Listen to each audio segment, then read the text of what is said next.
Chunga, my friends, Chunga. Welcome to the show. It is I, Rev, and I know, Vic. Honestly, I ain't no Vic. I'm not, I'm not. Glitch, no, I'm Trev, and I ain't no bigger. Chunga, welcome to my show. Welcome to the show.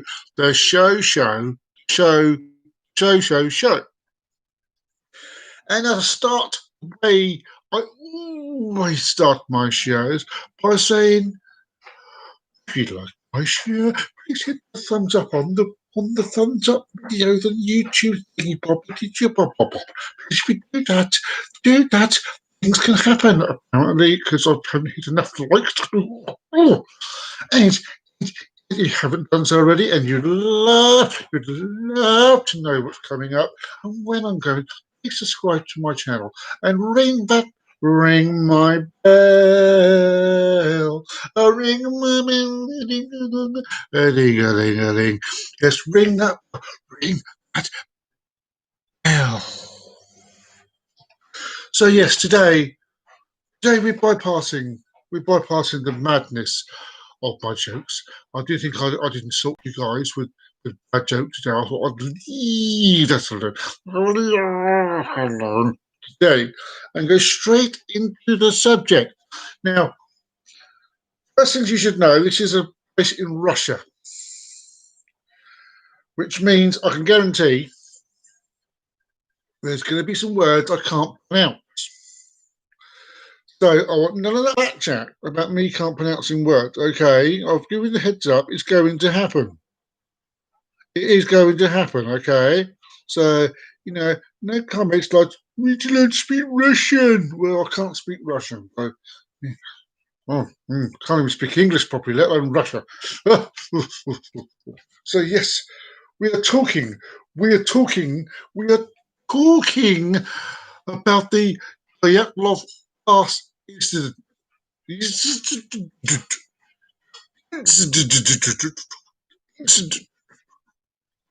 So first, we're going to go into the background of the event.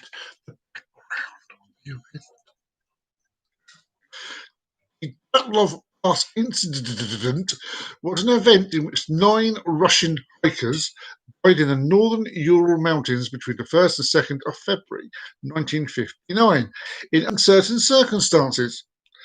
Experienced trekking group, who were all from the Ural Polytechnical Institute, had established a camp on the slopes of, here we go, Kalak Sayahal. I told these words because this is why I thought I'd go straight into it, because I need a joke. I'll read this, it's going to be a joke. An area now named in honour of the group's leader, Igor Dyatlov.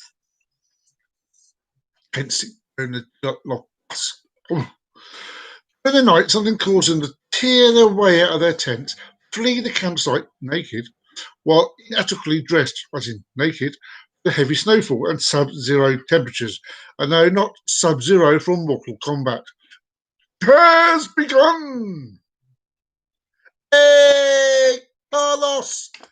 Merry Christmas, Mr. Carlos. How's you doing?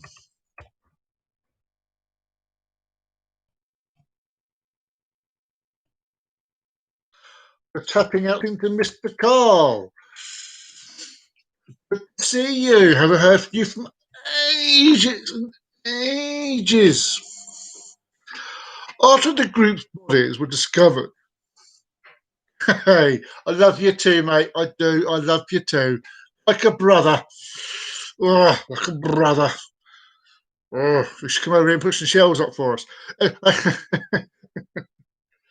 Or come over and sort my PS4 out, mate. Up here and sort my PS4 out. Oh.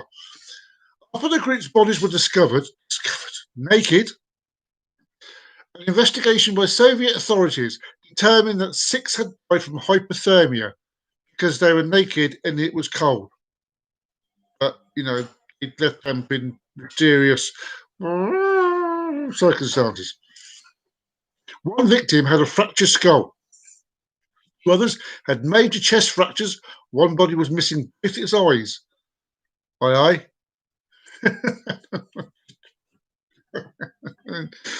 Yeah. And one was missing a tongue. One couldn't see and one couldn't speak. Okay. Investigation concluded that a compelling natural force has caused the deaths. Numerous theories have been put forward to account for the unexplained deaths, including animal attacks, hypothermia, avalanche, tapic winds, infrasound-induced panic, military involvement, or some some combination of these. Russia opened up a new investigation into the incident in 2019, that was last year, and its conclusion was presented in July 2020. This is the cause of death was hypothermia, used a combination of an avalanche and they were naked, forcing the group to leave their camp, combined with low visibility. Audrey Kryakov, deputy head of the regional prosecutor's office, I pronounced that name. Woo! It was a heroic struggle. There was no panic, but they had no choice to save themselves under the circumstances. They had to leave their camp very, very quickly, basically naked. Imagine being naked walking through the snow in Russia. Oh, that sounds chilblains. My spine. Ooh, misses. So we're going. That's the basics of it. And now I'm actually going to go into it. So in 1959, a long time before I was born, and a very, very, very long time before Mr. Carl was born, a group was formed for a skiing expedition across the the northern Urals. Now, actually, Noodle is a combination of the words of northern and Ural. See, Noodle. In bloody hell, the Sverdlovsk Oblast, Soviet Union. According to prosecutor Dyatlov, documents that were found in the tent of the expedition suggest the expedition. No.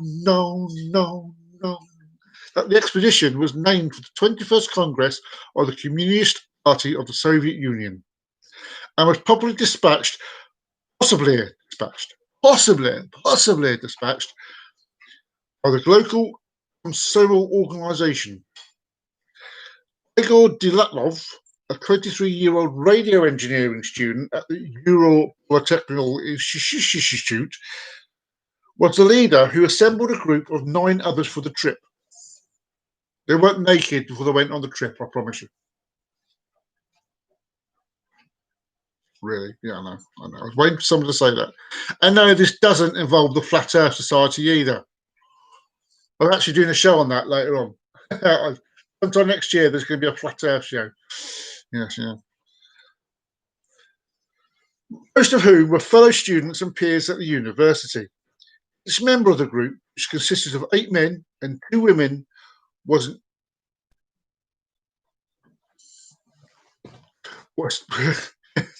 experienced grade 2 hiker with ski tour experience. They knew what they were doing and would be receiving grade 3 certification upon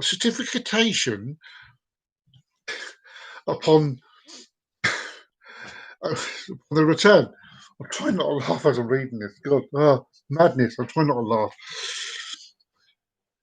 At this time, this was the highest certification available in the Soviet Union and required candidates to traverse 300 kilometers. That's 190 miles in the olden language. The route was designed by the group to reach the far northern regions of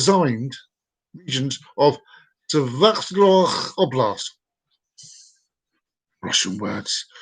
Ugh. And the upper streams of the Lozva River, Lozva, Lozva, Lozva River. The route was approved by the Slovak City Route Commission. This was a division of the Slovak Committee of Physical, Culture and Sports, and they confirmed the route group of 10 people on January the 8th, 1959. The goal of the expedition, unknown,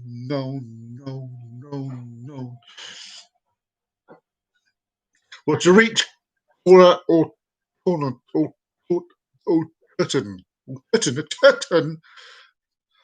a mountain 10 kilometers north of the site where the incident occurred. This route, undertaken in February, was estimated at a Category 3, the most difficult time to traverse. So we come to the actual expedition.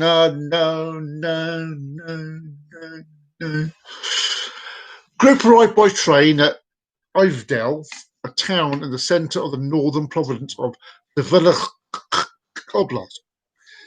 In the early morning hours of January the 25th, 1959, they then took a truck to Vizhay, a lorry village that is the last inhabited settlement to the north. While spending the night in Vizhay, skiers purchased and ate loaves of bread to keep the energy levels up for the following day's hike. On January the 27th, they began their trek towards Gora or Torton. That's readable.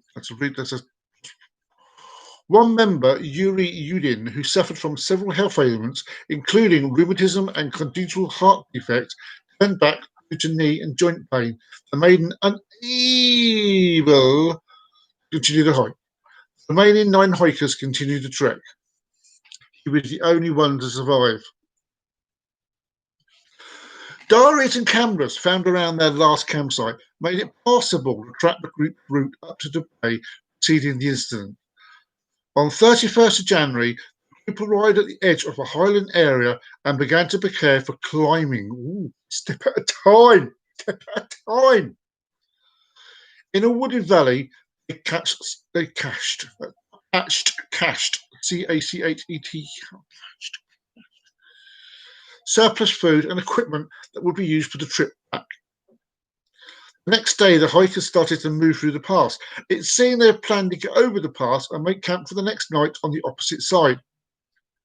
But because of worsening weather conditions, snowstorms and decreasing visibility, they lost their direction and deviated west towards the top of Kulak Solhar. When they realised their mistake, the group decided to set up camp there on the slope of the mountain rather than move 1.5 kilometres downhill to a forested area that would have offered some shelter from the weather.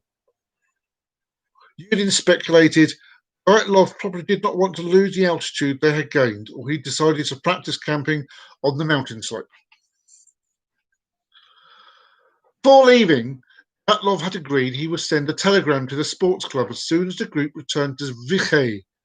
It was expected that this would happen no later than the 12th of February, but Dyatlov had told Yudin before he departed from the group that he expected it to be longer. When the 12th passed and no message had been received, there was no immediate reaction. As delays of a few days were common with such expeditions, no.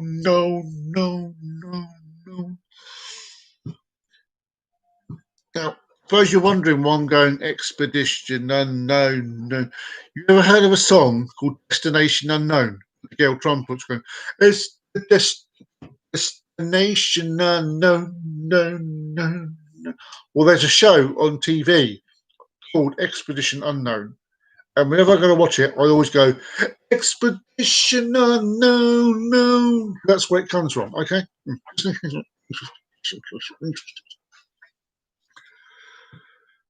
Anyway, on the 20th of February, the travellers' relatives demanded a rescue operation, and the head of the institute sent the first rescue groups, consisting of volunteer students and teachers. Later, the army and militia forces became involved. with planes and helicopters ordered to join the operation. Searchers on the 26th of February, the searchers found the group's abandoned and badly damaged tent on Kolokh Hill. The campsite baffled the search party. Mikhail Shravin, the student who found the tent, said, "The tent was half." I'm not going to speak this in a Russian accent. Honestly, I can't. It's not going to happen. The tent was half torn down and covered with snow. Well, maybe because there was lots of snow about it. That's why it's covered in snow. Really? It was empty, and all the group's belongings and shoes had been left behind. Hence, they left the tent naked. Investigators said the tent had been cut open from the inside. 9 sets of footprints left by people wearing only socks. They weren't almost naked, they're wearing socks as well as something, I suppose, or a single shoe, or even barefoot. They followed, leading down the edge of this nearby wood. On the opposite side of the pass, 1.5 kilometres to the northeast, after 500 metres, these tracks were covered with snow. At the forest edge, under a large Siberian pine, as in the tree. The searchers found the visible remains of a small fire. There were the first 2 bodies, those of, here we go. Right, you ready for this? Krivonishchenko, that's Krivonischenko. Krivonischenko, I might have got that one right, and Poroshenko. That was a bit easier. That one's a bit easier. Shoeless and dressed only in underwear, so they're almost naked. There wasn't far off, was I? I wasn't joking. Naked. The branches on the tree were broken up to 5 meters high, suggesting that one of the skiers had climbed up to look for something. Maybe they're trying to branch out.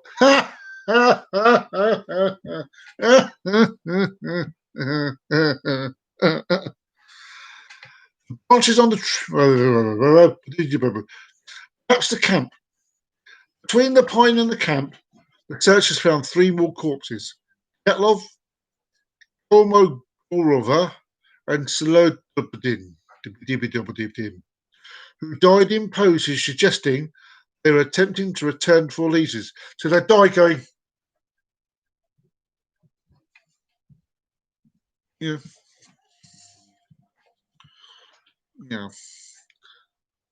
Anyway. Before leaving, Dyatlov had agreed he would send a telegram to the sports club as soon as. I'm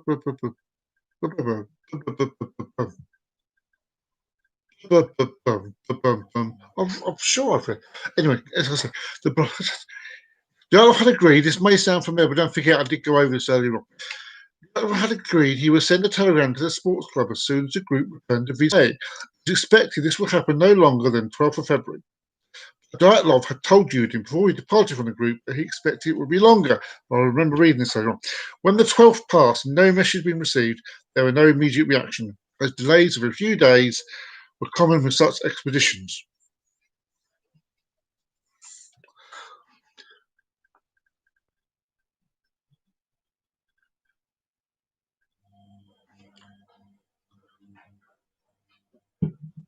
Seconds. Somehow my source who typed this out for me has duplicated the wording. So I'm just go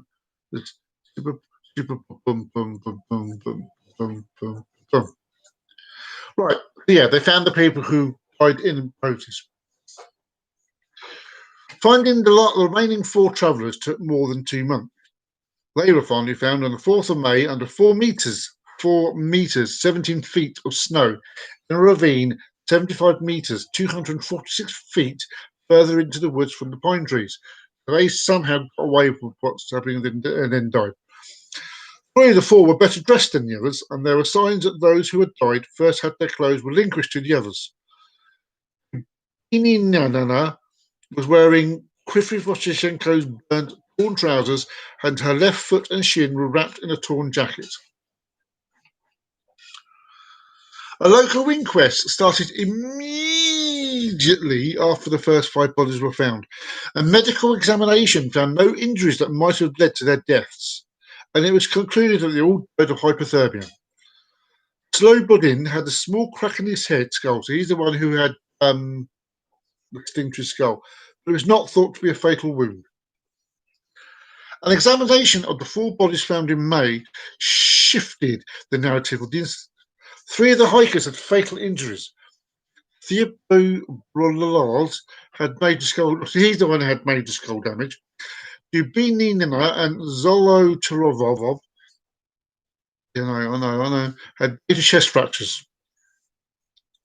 According to Boris Vorosov, force required to cause such damage would have been extremely high, comparable of that of a car crash. Notably, the bodies had no external wounds associated with the bone fractures, as if they'd been subjected to a high level of pressure.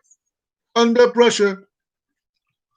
All 4 bodies found at the bottom of the creek in a running stream of water had soft tissue damage to their head and face.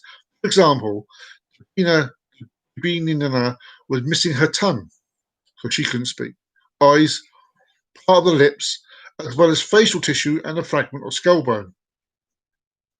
While Zolotarov had his eyeballs missing, and Alexander Letov had his eyebrows. The forensic expert performing the post-mortem examination judged that these injuries happened post-mortem due to the location of the bodies in a stream. Bodies in a stream. There were initial speculation for the indigenous Mansi people, reindeer herders local to the area, had attacked and murdered the group for encroaching upon their land. Several Mansi were interrogated, but the investigation indicated that the nature of the deaths did not support this hypothesis. Near the hikers' footprints were visible, and they showed no sign of hand-to-hand struggle. There was initial speculation about the indigenous Mansi people, reindeer herders local to the area, had attacked and murdered the group. That's the second. That's the second time he's on a word. Because these have been duplicated, and I'm repeating all of my words. Although the temperature was very low, around -25 to -30 centigrade, with a storm blowing, the dead was only partially dressed. Some had one shoe, while others only had socks. Some found wrapping in snips of rich clothes that seemed to be cut from those who were already dead. Journalists reported on the available parts of inquest files claim that it states, here we go, you ready? This is what the newspaper. 6 of the group members died of hypothermia and 3 of fatal injuries. There were no indication of other people nearby on close Seville, apart from the 9 travellers. The tent had been ripped open from within. Victims had died 6 to 8 hours after their last meal. If ice cream was the last meal. That's no joke, isn't it? Traces from the camp show that all group members left the campsite of their own accord on foot. High levels of radiation were found on only one victim's clothing. To dispel the theory of an attack by indigenous Mansi people, Ross Jenny stated that the fatal injuries of the 3 bodies could not have been caused by human beings because the force of the blows had been too strong and no soft tissue had been damaged. These documents contained no information about the condition of the skiers' internal organs. There were no survivors. At the time, the verdict was that the group members had died because of a compelling natural force. The inquest officially ceased in May 1959 as a result of the absence of a guilty party. The files were sent to a secret archive. So there's something going on if it's been sent to a secret archive. In 1997, it was revealed that the negatives from the Khrushchev camera were kept in the private archive of one of the investigators. Lev Ivanov. The film material was donated by Ivanov's daughter to the Dyatlov Foundation. Diaries of the hiking party fell into Russia's public domain in 2009. On 12th of April 2018, Zolotarev's remains were exhumed on initiative of journalists of Russia's tabloid newspaper Komsomolskaya Pravda. Contradictory results were obtained. One of the experts said that the character of the injuries resembled a person knocked down by a car, and the DNA analysis did not reveal any similarity to the DNA of living relatives. In addition, it turned out that Zolotarev's name was not on the list of those buried at the Ivanovskoye cemetery. Nevertheless, the reconstruction of the face from the exhumed skull matched possible photographs of Zolotarev. Although journalists expressed suspicions another person was hiding under Zolotarev's name and after World War II. In February 2019, Russian authorities reopened the case into the incident.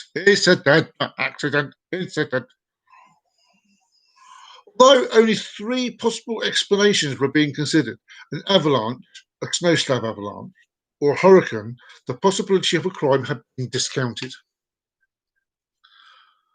12-year-old Yuri Konstovic, who later became the head of the Yekaterinburg-based Dyatlov Foundation, attended 5 of the hikers' funerals. He recalled that their skin had a deep brown tan. Another group of hikers, about 50 kilometers south of the incident, reported that they saw strange orange spheres in the sky to the north of the night of the incident.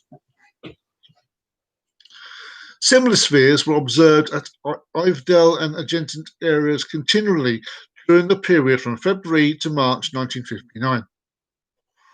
Various independent witnesses, including the Meteorology Service and the military.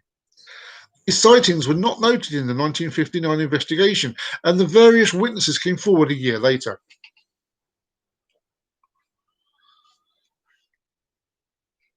Oh, here we go. Anatoly Gushchin summarized his research in the book The Price of the State Secrets is 9 Lives. Some researchers criticized the work for its concentration on the speculative theory of a Soviet secret weapon experiment, but its publication stimulated by interest in the paranormal. Indeed, many of those who remained silent for 30 years reported new facts about these accidents. One of them was the former police officer Lev Ivanov, who led the official inquest in 1959. In 1990, he published an article that concluded his admission that the investigation team had no rational explanation for the incident. He also stated that after his team reported they had seen flying spheres, he then received direct orders from high-ranking regional officers to dismiss this claim.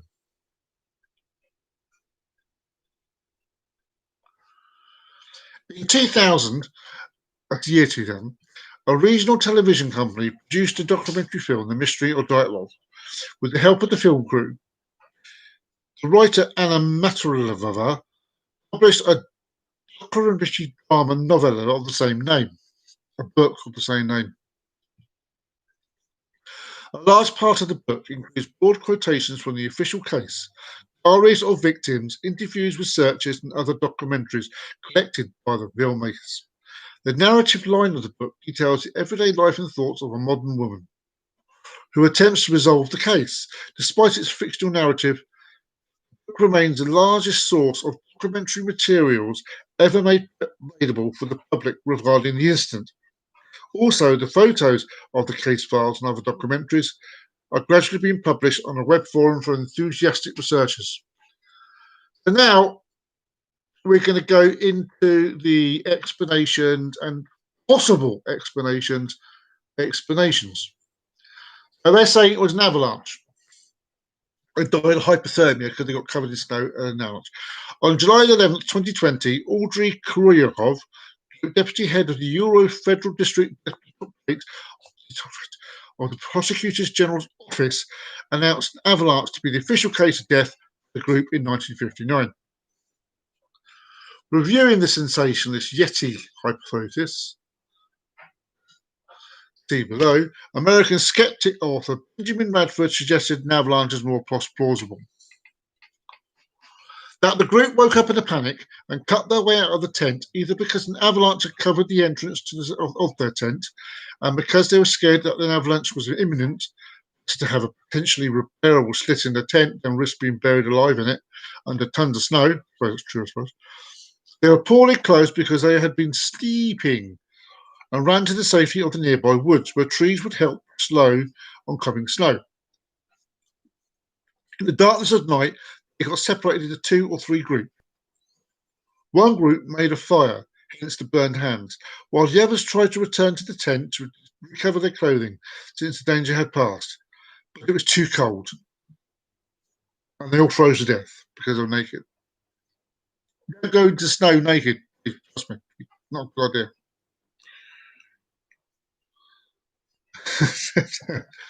At some point, some of the clothes may have been recovered or swapped from the dead. At any rate, the group of 4 whose bodies were severely damaged were caught in an avalanche and buried under 4 meters of snow, more than enough to account for the compelling natural force medical examiners described. Nina's tongue was likely removed by scavengers and ordinary meditation. Now, this contradicts the theory. Okay, that's the theory. Now we're going to come back to something to go against the theory. The location of the incident did not have any obvious signs of an avalanche having taken place. An avalanche would have left certain patterns and debris distributed over a wide area. Bodies found within a month of the event were covered with a very shallow layer of snow, and had there been an avalanche of sufficient strength to sweep away the second party, these bodies would have been swept away as well. This would have caused more serious and different injuries in the process and would have been damage to tree line. Over 100 expeditions to the region were held since the incident, and none of them ever reported conditions that might create an avalanche. A study of the area using up-to-date terrain-related physics revealed that the location was entirely unlikely for such an avalanche to occur. Dangerous conditions found in another nearby area, which are significantly steeper slopes and cornices, were observed in April and May, when the snowfalls of winter were melting. In February, when the incident occurred, there were no such conditions. An analysis of the terrain and the slope shows that even if there could have been a very specific avalanche that found its way around its path, gone past the tent, it had collapsed from the side, but not in a horizontal direction. So the tent go.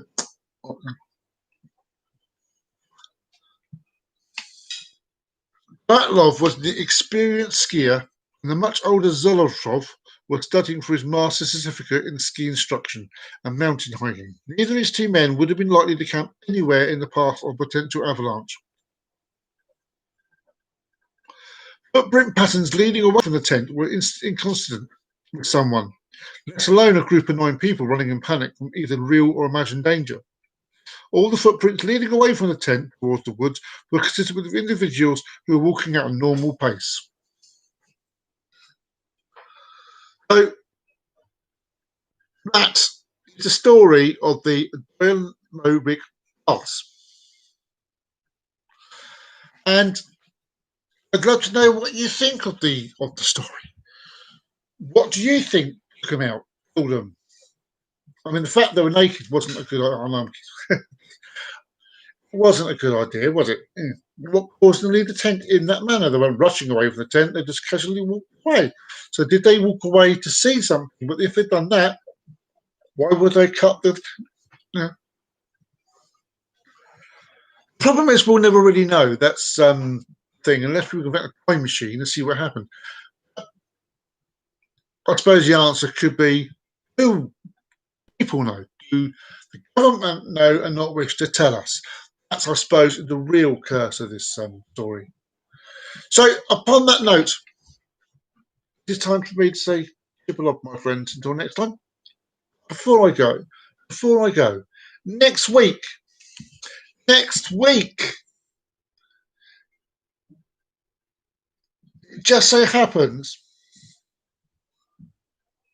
that the show will take place on Christmas Day. Ding dong, ding dong, Christmas Day. It will be a Christmas Day show, and I'd love to see you there. I'd love to see you there. Honestly, I'd love to see you there. So if you enjoy the show, please hit the thumbs up button on Google, on YouTube. Thumbs up.